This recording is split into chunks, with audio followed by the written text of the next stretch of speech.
morning, beautiful people. Welcome to yet another episode of the Younib Breakfast Show with me, Peninah and Wachera. I hope you guys have woken up well and are excited to face your day. For me, I'm really excited and I'm looking forward to the conversation we are having today. So as it is the norm here at the Younib Breakfast Show, let's go straight to the morning bite of the day.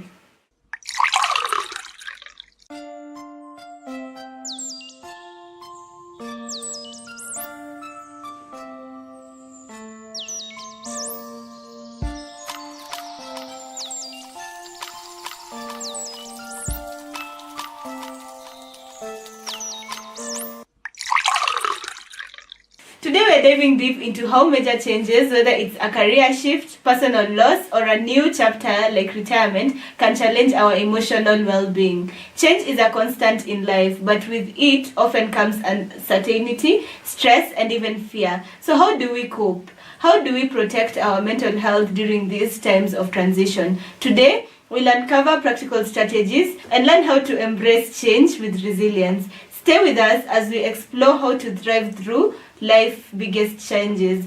Today, our conversation is all about transition. We've often found ourselves in transitions, either be it that you had completed your high school and you're going to campus, you completed your campus and you're going to work life. All these are transitions, and there's so many different transitions in life, yeah? So today, that's the conversation we are having, yeah? Remember, you can always interact with us through our social media platform, Younib_TV on Instagram, Younib Media TV on Facebook, and there's a number on your screen. You can SMS or WhatsApp 0719 144 144. Remember, this show is proudly brought to you by Miss Ashan and Younib organization, and we're trying to reach out to the community to teach you on matters mental health. So if you need any psychological help, you can always call the number 0700 352 250, and our very own psychologist will be able to help you out. Today I'm joined by a beautiful lady who I want to introduce to you in a moment. Yeah. So good morning. Good morning. How are you feeling today? I'm feeling good. Mm-hmm. Yeah, it's a good morning today. Yeah, you're really enjoying your morning. Yeah. Yes,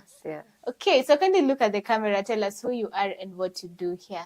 All right, thank you, Pesh.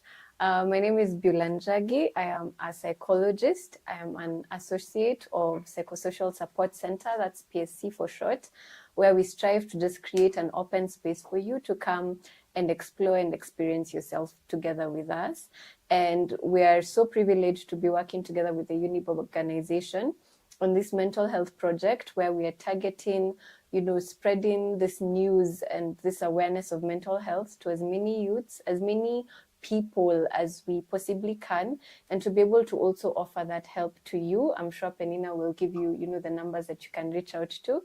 And part of what we're doing is also being here on your screens to talk about the things that, affect our mental health, and talk about how is it that we can resolve them, navigate them, so that we live much healthier lives, much more present lives. Yeah. Okay, so karibu sana. Asante it's always sana. A pleasure having you here. Thank you. Yes, and she asked me to repeat the number, so I'll do this because of your request. So the number that you're supposed to call if you need any psychological help is 0700 352 250, and they will be able to help you out. You will never know, you can find Beulah being your psychologist of the day. Right. Yeah? Yes. So let's go just straight to the conversation of the day. When you talk about major life transitions, what do we mean? Mm-hmm. So major life transitions refer to experiences that happen that are outside of the norm. So they will change what has been normal. It might be a change of environment. It might be a change of routine. It might be a change in a role that you had. As Peninah was introducing the show, she gave us, different examples where you move from a different level of school to another, and it has its own set of challenges. So a transition is basically change or movement, yeah? And so these major life transitions that we're talking about are things that completely shift. They require a cognitive, a behavioral shift in how you're used to functioning. Mm-hmm. Yeah. Okay. And why do these transitions really have a strong impact to our mental health? Mm-hmm. So we are creatures of habit. We like knowing, what is happening. We like knowing that things are the same. Sometimes, and I'm sure we'll talk about it as well today, one of the protective factors that we have as human beings is the ability to fit into a routine and just run with it. And so the mind finds safety in the normalcy of things, which is found in the consistency of things. And so when that is broken, when things change, it can be very difficult to adjust, to get yourself to shift from that role or from that environment, or to cope with, whatever change that has happened. Perhaps I could give examples of, those life transitions that we're talking about. It could be a change of environment. So umeishi Nairobi all your life, all of a sudden you need to move to Shago or to a different country, and that will come with, a whole set of change to that new environment, starting from simple things like the weather, but also to the culture of that place, right? We have changes that could be like job changes. So sometimes work, there have been, especially time of COVID, whereby you've always known you wake up and go to work, and all of a sudden that work is not there. Either you've been retrenched, or sometimes you're also changing the work environment. It becomes something that you have to be very conscious in adjusting to. Sometimes there have been, even kwa newspapers, there's been a lot of stories of older people who are really struggling with retirement. In fact, there are studies that are showing that men who retire actually die earlier than women of the same age who retire. And there was just a lot of debate on, what is it that makes a difference? Is it that a man just focuses on work, and so by the time they retire, family only knows mom? And, it proves a bit of a challenge. All that to say that it's challenging to move from doing something to not really knowing what you're doing. I think other changes that we can give as examples, sometimes also losing someone, knowing that you have been with a certain person and they're part of your life, part of a routine, and you could lose them either to distance, or sometimes you lose them to death. And it brings about a change in how to cope, without that person there. Other changes, we've talked about the school changes.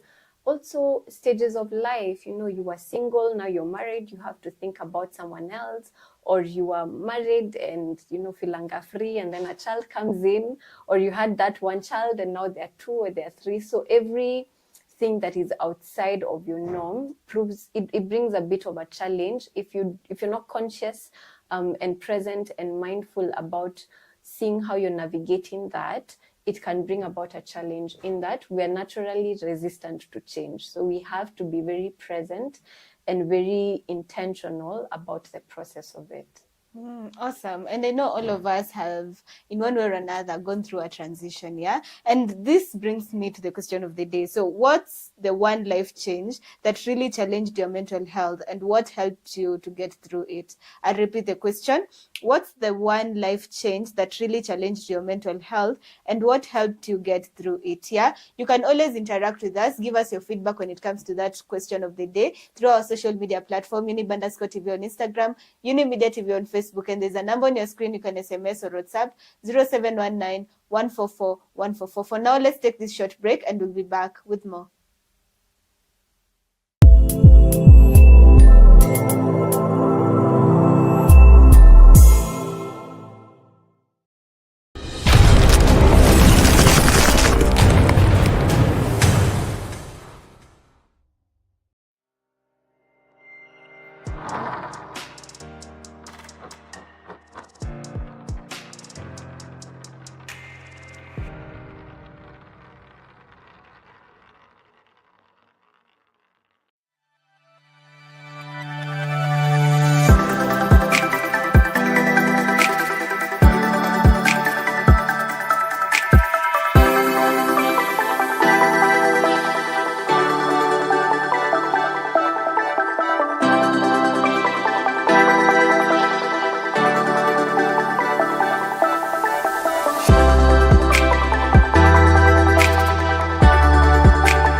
welcome back. Let me just go straight to sampling your responses. The question was, what's one life change that really challenged your mental health and what helped you get through it?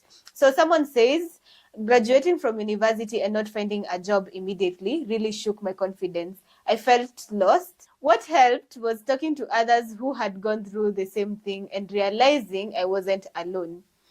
Someone else says, becoming a first-time mom was a beautiful but overwhelming change. The sleepless nights, the pressure to do everything right, it almost broke me. Joining a support group for new moms was really helpful.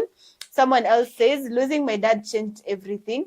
I didn't know how to function without him. Therapy and journaling helped me process the grief little by little. Someone else says, leaving a stable job to start my own business was terrifying. The uncertainty affected my sleep and confidence. My mentor and faith kept me grounded during those hard months. And finally, let me sample two more. Moving abroad for studies was exciting but lonely. Culture shock and homesickness really took a toll on me.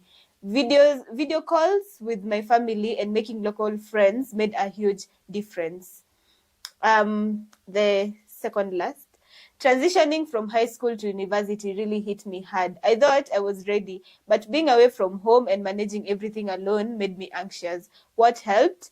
Finding a group of friends who felt the same. We basically became each other's support system. And finally, when I lost my job unexpectedly, I questioned everything. But prayer and leaning on my church community helped me stay grounded. It reminded me that every season has purpose, even when it's uncomfortable.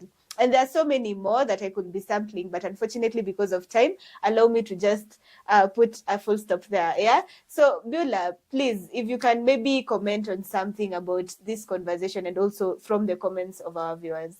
Yeah. I think our viewers have helped us to, see now in real life examples, those, examples of transitions that we were given, of, examples of certain change that happens.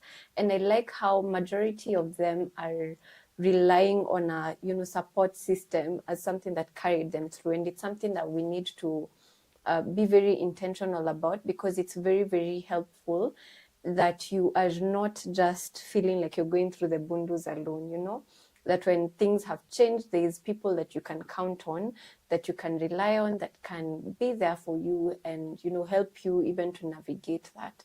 Yeah, so I really commend our viewers for even being able to lean on that social support, because oftentimes when we're not okay, one of the key things that happens, and we've talked about it over and over, is that want, that desire, or that you just feel like you want to withdraw and isolate yourself. And so sometimes it's not that there's no one around you, it's that you're not letting them be there for you. And so the fact that our viewers were able to do that means a lot, and it's an encouragement to, those who are listening, that do allow yourself to be supported, allow yourself to be held by the community of people that you have chosen to be in your life, that you can trust and depend on. Yeah. Awesome. Okay, so my next question is all about, we're still in the conversation on transition, right? And we know that sometimes it's hard for us to transition from one reality to the other, but sometimes it's also important for us to push ourselves to transition. What do I mean? I mean, there are times that we are in a state of comfortability, that this comfortability is not good for us, and we need to transition. So when is that right time, or what signs do we see that will make us say, and here I need to transition, I need to move from this and go to somewhere else, or I need to stop this and now change to something else? Okay, that's a very good question. In as much as we have said we are creatures of habit, we like things being the same way. Yeah. We are also alive. Yeah? And a marker of life is usually growth. Anything that is not growing dies, right? It means it's dying. And so as we go through life, of course, we're growing in the physical changes that we can see, but in the same way, we're also growing in things that we cannot see. And so sometimes it's this growth that will push you to realize, by the way, here, my season here is done. So if you're in a space where you feel like you're not being challenged, or your talents, your capabilities, your knowledge is not being used to the full of your ability, And so at the end of the day, you're ending up frustrated because you feel like you have so much to give and nowhere to give it to. Sometimes that could be a sign that you may need to, make a transition.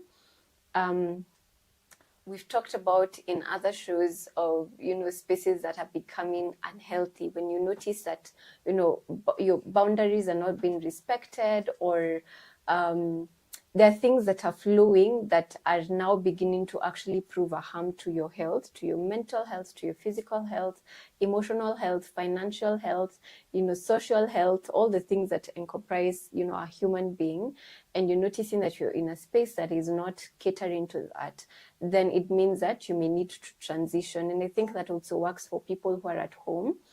And you're wondering, should I move out? Should I not? And sometimes it's not to say that you are ungrateful for where you have been, or that you hate the people that you're around. Sometimes it's just that it's time for you to move on and to grow and to do things that are better for yourself. Yeah. So we've talked about the pressure of growth. When you feel like you're in a space and you're not growing anymore and you need to, it could be a marker of transition. When you're in a space that feels unhealthy, it feels like you're not able to fully be yourself, or that you're actually beginning to, there's consequences to it, to you staying in that space, then it's also a warning sign that, yeah, it's about time to think about a transition.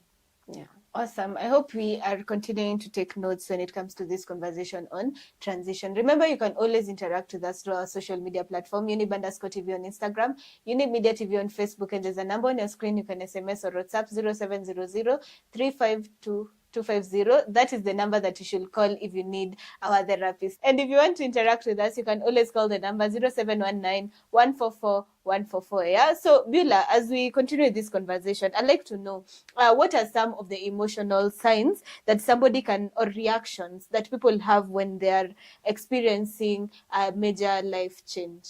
Okay. I think I'll start by saying, when a major life change happens, in a lot of ways, it usually feels like a loss. Whatever the life change is, it usually feels like a loss. Why? Because there are things that you have to leave behind, be they, ideologies, be they roles, be they routines, be they, ways of functioning that you had learned, that you need to leave behind so that you can adopt a new way of doing things and a new way of functioning. And so when there's loss, of course, there's a lot of sadness with that. There's also often a lot of anxiety when you're moving from one space to another. Imagine someone who is deciding to leave a job because they feel like they need to grow. And when people ask you, Nenda, you almost want to say, by this injury, I just feel like my time here, It's going. So of course there's anxiety because there's that uncertainty for what will it hold. Same as, people who are moving from, I remember even, and maybe you can also attest to the same, moving from primary to high school, you're like, who will my friends be? What is high school like? How do you handle all those classes? So there's often that anxiety about where you're going. There's also that feeling of a loss of control, and it can feel like your whole life is shaken up. And if that's not handled well, you might find someone developing symptoms of depression, because that feeling loss of control may come about to now feel like helplessness or hopelessness. Like, I don't know what to do. I feel stuck, or I feel guilty, or I feel, fear, and it's so paralyzing. So those are some of the emotions that, these major life transitions can bring. They are normal emotions. It's normal to feel them. What we want to make sure that we're doing is that we're processing them so that we don't get stuck in that fear, in that anxiety, in that feeling of loss of control, in that loss. Because if we get stuck, then we won't be able to move. And so we might end up actually developing mental health conditions, physical health conditions, or staying in spaces that are not good for us. And of course, there's consequences to that if we don't learn how to process these feelings and move regardless. Learn, how can I cope with it, or what can I lean into, so that as I'm feeling the loss, as I'm feeling the anxiety, the frustration, the fear, all these things, I'm still able to allow myself to move on to the next step. Okay, wow. And I like the fact that you've reminded us about our primary school. And I remembered only our teachers always telling us, once you get to high school, these friends, you'll never see them again. Correct. Like, you will never see them again. So you're going to make, so that brings a lot of anxiety, and it actually brought a lot of anxiety. Yeah. But funny enough, there are some people who you'll meet in life later on in life. Yes, they won't be your friends by then. Maybe there are those ones who will be constant, but it's never always that you will never meet. Like, That's true. we are in one way or another, you'll find you're meeting up with somebody who you used to know. Yes, it won't be the same way because already, because of growth and because of every place, different places everyone went to. So again, it brings a lot of anxiety, and it just reminded me of that. And I was like, okay, this is so true. And it's a really tough reality that we need to actually look at. So with that, I want us to take this short break, and we'll be back with more concerning the conversation on transitions.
Welcome back. This is still the Younib Breakfast Show, and today we are having a conversation on transitions. Again, as I said before our break, or even during our first segment of the show, we are talking about transition, and it's something that all of us have gone through, and we've also gotten to learn from you through your feedback on the experiences and what you did during a life transition, And coming back to the conversation, we want to continue with this conversation. Again, it's important. It's important for everyone. It may not have happened to you right now, but soon enough, it is something that you will have to experience. So listen to us and get to also learn on how you can be able to prepare for this, and also learn how you can be able to navigate it if you're in that season right now.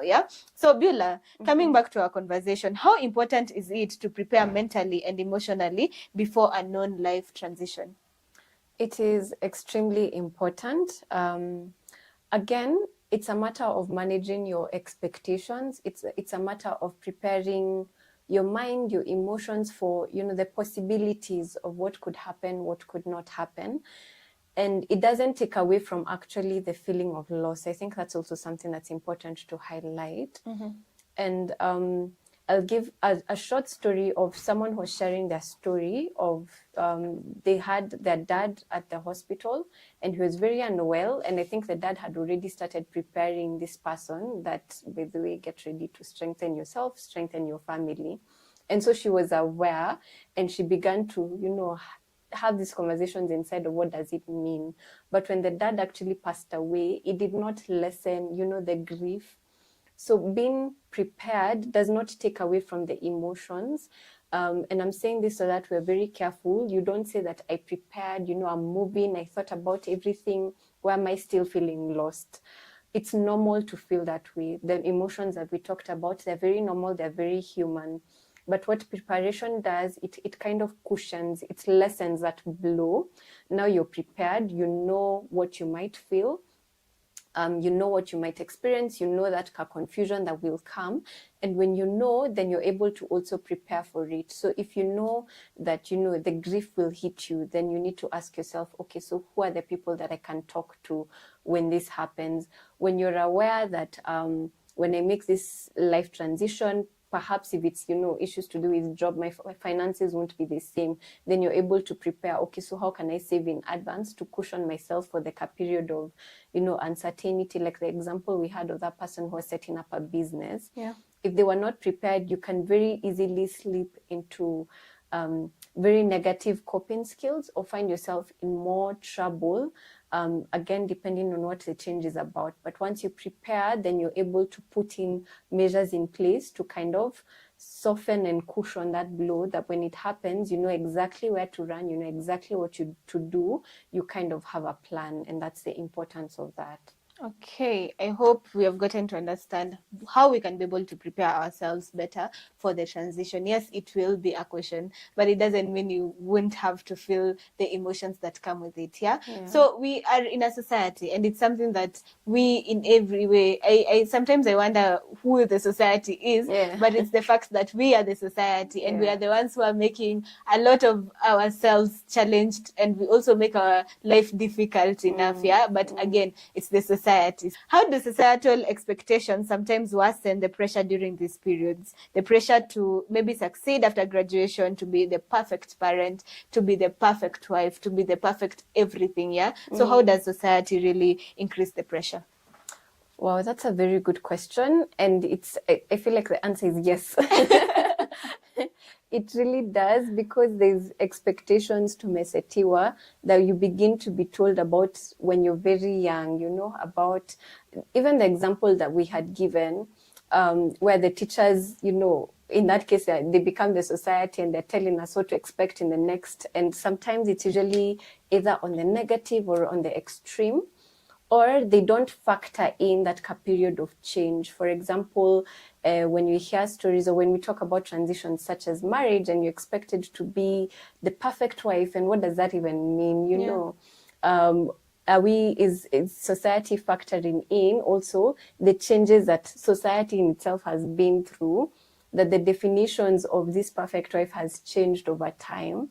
And so sometimes when we internalize that, we develop a very harsh or critical voice inside, such that when me as the new wife or me as the new graduate, if it's not as straight as society expected, I graduated, nikapita, kazi haikuji. Society had said, pita vizuri upate kazi, and it's not coming.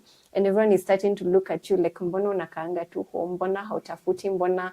And they can really make you question or doubt yourself. Am I even good enough? Am I even trying hard enough? Is it my fault? Did I do something wrong? And so it makes it even more complex. Remember, we talked about this process of loss and grief that is part and parcel of a transition.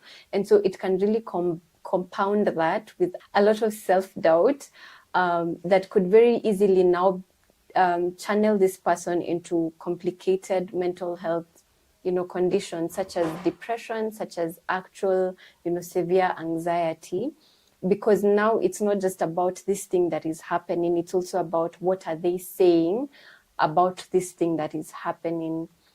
So maybe what we can take away as a society is to also be kind, to also put yourself in those shoes, to also remember how you felt when you were new in certain places and how it was not, a straight road, and offer that compassion to the next person, so that instead of pressure, we're asking them, by the way, what do we need? By the way, how can I support you? By the way, how are you really? How can I be there for you? Yeah. Awesome advice, I feel there, yeah. And it's very important actually to realize that we are the standards, we are the people who set the high standards, yeah. And it's about time that we stop, actually, we change it and we make it in a way that we can all accommodate each other. Because at the end of the day, it's us who will get to we set the high standards, but we also the people who will suffer under those standards, yeah. So it's important for us to just be empathetic to ourselves and also to understand and be ready to and be willing that these things do happen, and we are never a perfect people, yeah. We are not perfect. Human is to err, and it's important for us to understand that, yeah. So Beulah, how can someone really recognize the difference between a normal adjustment period and when they might need professional help? Okay, that's a very good question. But it's also a tricky question to answer, again, because we're always saying how each of us is different, right? We have different, we're stretchable to different levels. Tungekuwa material, tungekuwa the same. Yeah. And each stretches differently, each is resilient in a different way. And so we can't really put a time period and say, if you're getting married, you have exactly, X amount of time to figure it out. Or if you graduated, you have exactly, or again for loss. And that's something that I think also society has handled in a very, it can really do a lot of harm. For example, in the Kikuyu culture, from the moment someone dies, you have about a week until you bury. And after that, people disappear. And the expectation is like, life is back. But really to the people affected, life is not back, right? So we may not be able to quantify in terms of this is the amount of time you ought to take. But what we can look at is the changes that will be observable. For example, are you still able to function in the different spaces that you're going through, so that in as much as there's this transition happening, you're still able to do the normal things of life. You're still able to handle your responsibilities, be it at home, be it at work, be it at school. We're looking at your appetite and the changes with that and the period of time that has changed for. We're looking at your ability to sleep vizuri. We're also looking at how angry or irritable you are. We're looking at, how is that anxiety? So the moment that these emotions that we've talked about, that we have said are very normal, but the moment they begin to interfere with your daily life functioning, your normal functioning, and your relationships, then perhaps it's time to talk to someone to process that with a professional help, so that we're able to prevent any further damage from happening. Yeah, so we cannot quantify it in terms of time, but the moment your daily normal life functioning is interfered with, then let's begin to have those conversations. Okay. Yeah. So as we conclude, I'd like you to just look at the camera and talk to two people. One, someone who is going through the transition season right now, and they don't know, they feel like they're in a hard place and they don't know what they're going through. And two, somebody who is looking forward to transit. So kindly just give a word of encouragement to those people. Okay.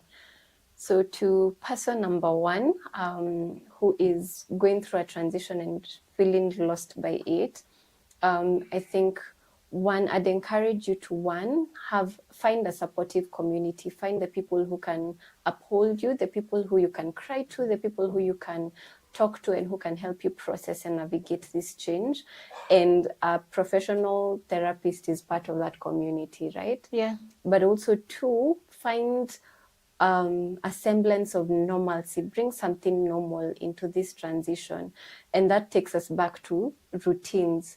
Find something that you can do, every day as a routine that becomes something that you can rely on to ground you, okay? So if it's someone who has probably changed countries or whatever, find a time where you can Skype people from home or cook that ugali or that things that remind you of home.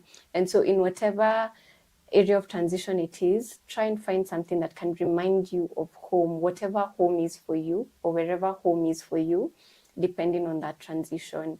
And for that person who is looking forward to a transition, that's a very good space. Enjoy the process of it, be present, be excited for it, but also think about it, holistically, be prepared that in as much as it might be a good thing that you're going into, the feelings that may come with it when you make that step may not always be the good positive feelings. So make room for that as well. Feel it, experience it. Again, also know who your people are so that when that is happening, you know where to go to find help. Yeah.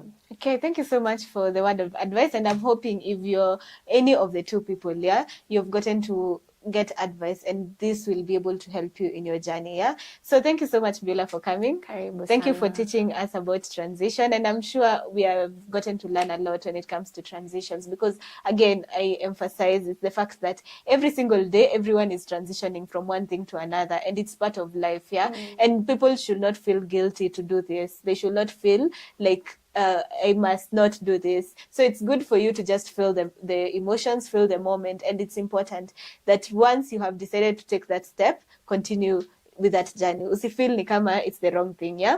So thank you so much. Thank you so much, Elias, for being our director and also our camera person. Asante sana for the good work you've been doing for this show. And to you, our viewers, thank you so much for ensuring that every single Tuesday and Wednesday you are there on Younib TV to just watch the Younib Breakfast Show. We don't take it for granted, and we say asante sana. Until next time, do have yourselves a beautiful day ahead. Goodbye.